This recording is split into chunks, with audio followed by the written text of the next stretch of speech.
rantai perekonomian itu jangan ada satu mata rantai pun yang putus.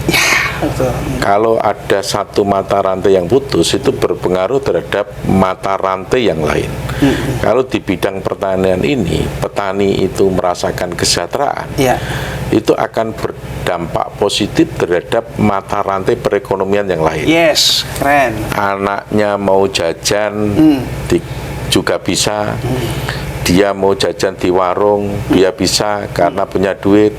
Jadi seluruh rantai perekonomian ini artinya bergerak. Maka kita upaya sedapat mungkin setiap rantai perekonomian ini harus normal. Ya, bagaimana produksi padinya meningkat.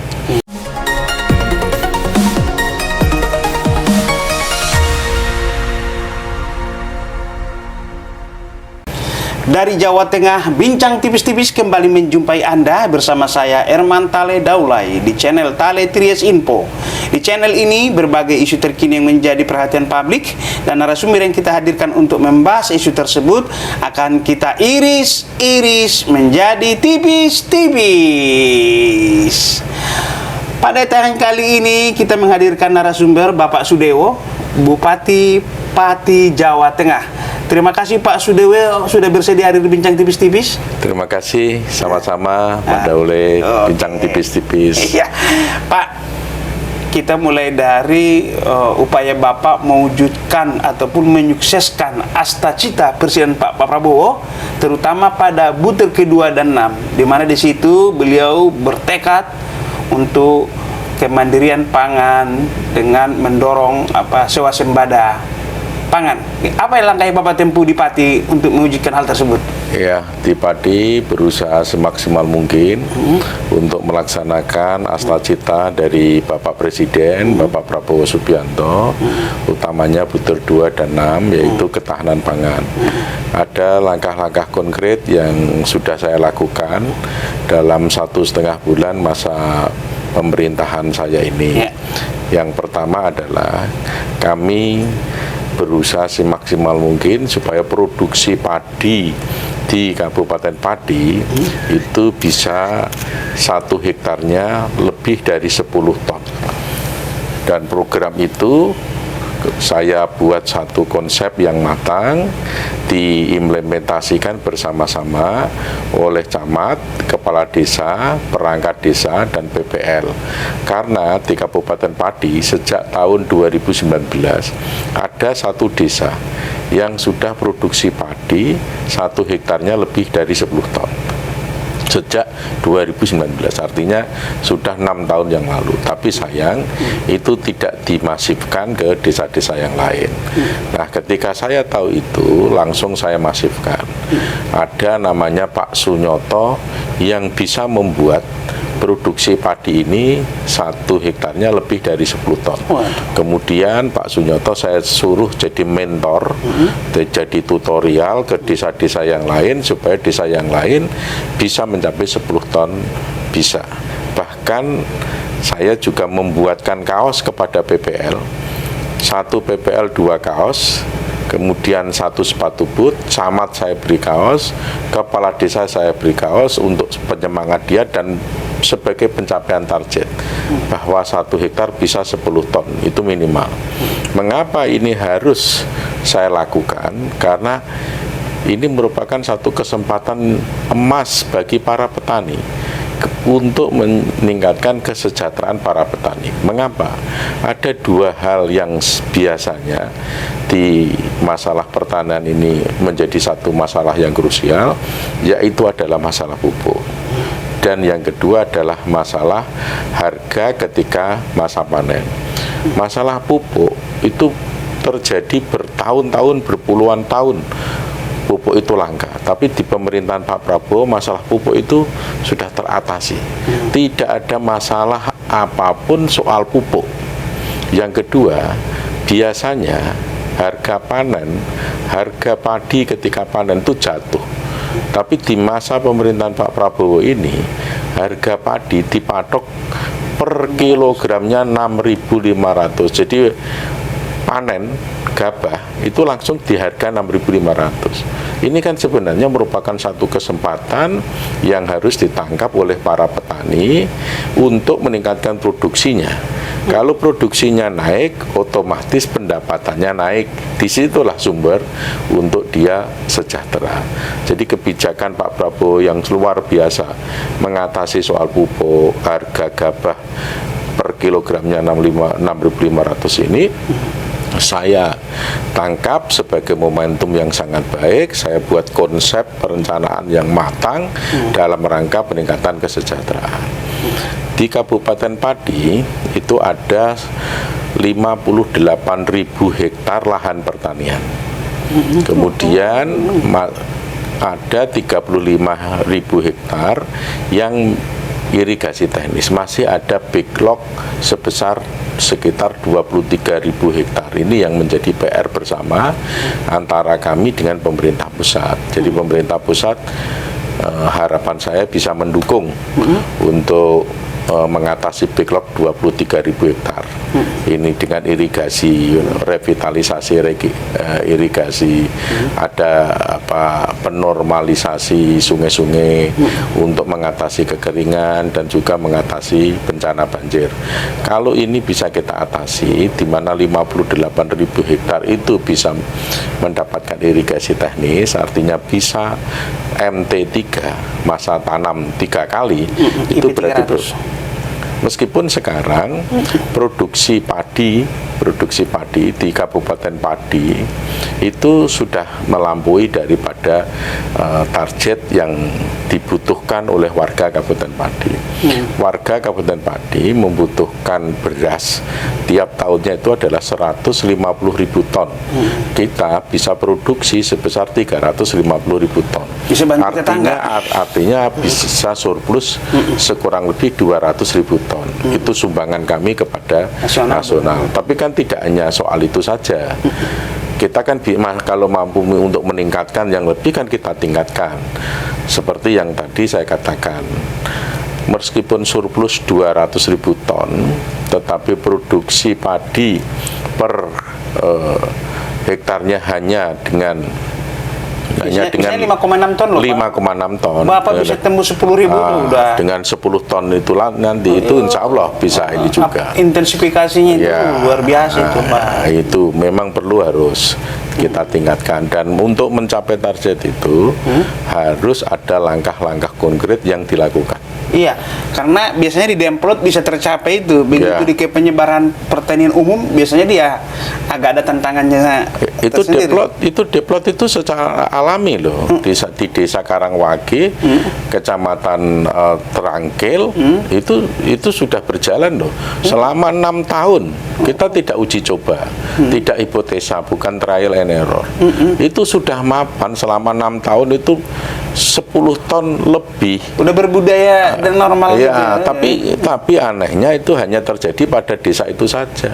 Nah, ini itu ditularkan ke desa lain kan gitu. Ini saya jadikan role model untuk bisa terlaksana di desa-desa yang lain.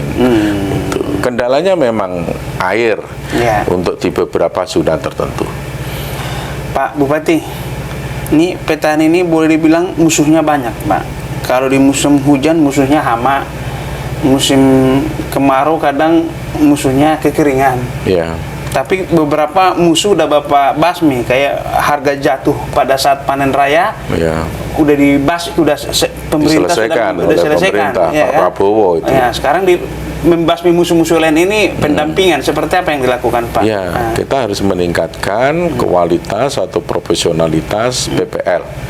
PPL harus sering melakukan pembinaan kepada para petani supaya para petani melakukan hal-hal yang bisa mengantisipasi datangnya hama atau mengatasi bila terjadi hama, itu mengatasi secara cepat, mengatasinya secara tepat, itu perlu. Dan juga PPL harus selalu belajar. Ada mentor-mentor pertanian yang harus kita dengar. Ada referensi-referensi di bidang pertanian yang harus kita dengar. Kita tingkatkan profesionalitas, kualitas PPL, dan PPL juga harus sering melakukan pembinaan. Kita kerja kolaborasi antara PPL, kepala desa, dan perangkat desa. Untuk mengatasi kekeringan, Pemerintah daerah tidak bisa bekerja sendiri. Ini harus mendapatkan dukungan dari pemerintah provinsi dan pemerintah pusat. Mengingat di pemerintah kabupaten itu keterbatasan fiskal kita. Jadi keuangannya sangat sedikit. Kemudian beban belanja sangat besar. Jadi tidak mungkin untuk mengatasi kekeringan itu dibebankan kepada pemerintah daerah.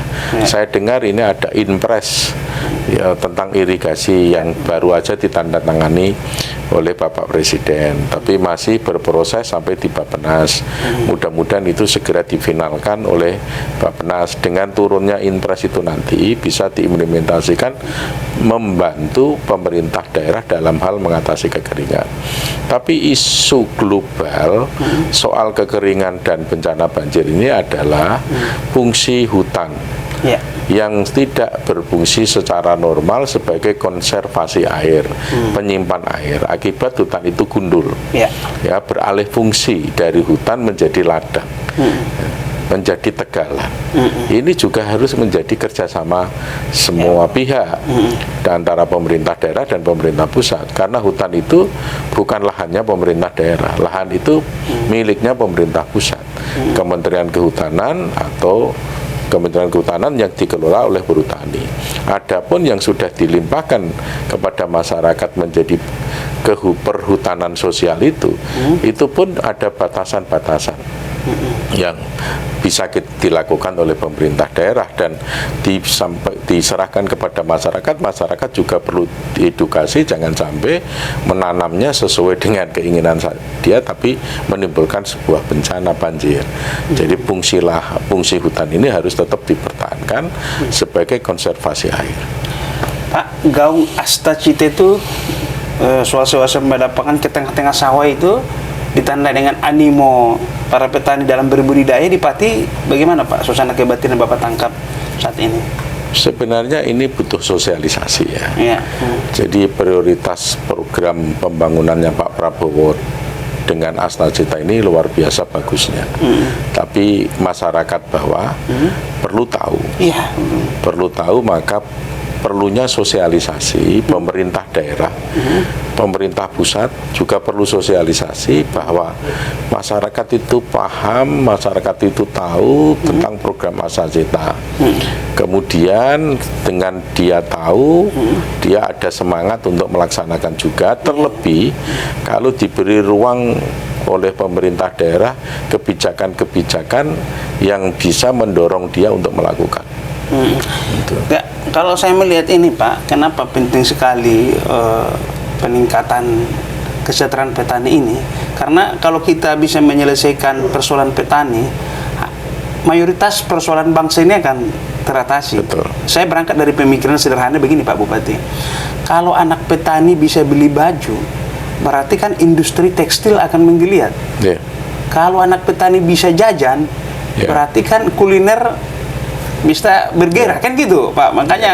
Makanya dengan adanya harga 6.500 ini, artinya kalau di musim panen raya biasanya petani itu momok yang paling menakutkan musuhnya itu harga jatuh. Kalau sekarang kan sudah tidak gitu loh Pak. Artinya Pak Sudewo tuh memulai menjabat sebagai kepala daerah, padahal kata Bapak di legislatif DPR pun sudah 3 periode kan gitu Pak. Ini kan dengan pengalaman Bapak yang multi pengalaman itu kan bisa ke depan mewujudkan atau mendukung Pak petani tadi itu. Jadi Pak Prabowo saya yakin itu dasar berpikirnya itu. Kalau persoalan petani ini sudah selesai, ya mayoritas persoalan bangsa ini selesai ya Pak. Sudah.